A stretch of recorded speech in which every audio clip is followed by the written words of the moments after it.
हम हर वीडियो में कुछ ना कुछ प्रोजेक्ट कर रहे होंगे, तो प्रोजेक्ट के साथ खुद ब खुद थ्योरी भी कवर होती जाएगी। थ्योरी और प्रैक्टिकल साथ लेके हम चल रहे हैं। तो हमने एरोप्लेन को एनिमेट करना है, उसको उड़ाना है और साउंड भी चलाना है और उसको रेंडर भी करना है। पूरा एक कंप्लीट प्रोजेक्ट छोटा सा हमने करना है। तो इसके लिए हमें कुछ सेटिंग करनी पड़ेगी।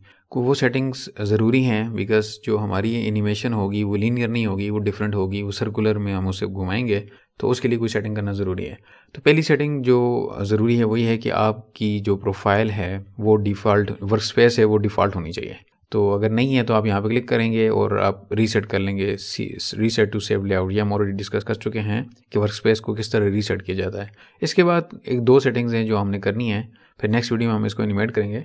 तो यहाँ पे पहले आके आपने एडिट में जाके यहाँ पे प्रेफरेंसेस में जाना है और फिर जनरल में जाना है।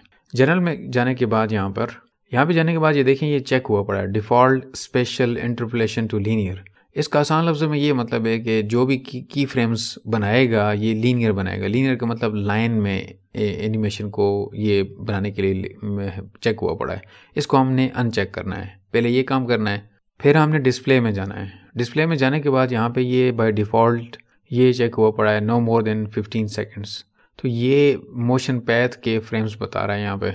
तो यहाँ पे हमने बताना है कि हमने इसको ऑल की फ्रेम्स से कर देना है कि सारे की फ्रेम्स यहाँ पे हमें वो शो करे वहाँ पे। तो ये दो सेटिंग्स करने के बाद हम जो है नेक्स्ट वीडियो में अपनी इलस्ट्रेटर की जो फाइल होगी जहाँ पे ये बनी पड़ी है एरोप्लेन और स्काई वगैरह, इसको हम इंपोर्ट करेंगे। फिर हम देखेंगे इंपोर्ट कैसे होता है, फुटेज का सारा आइडिया हम डिस्कस करेंगे। तो मिलते हैं नेक्स्ट वीडियो में।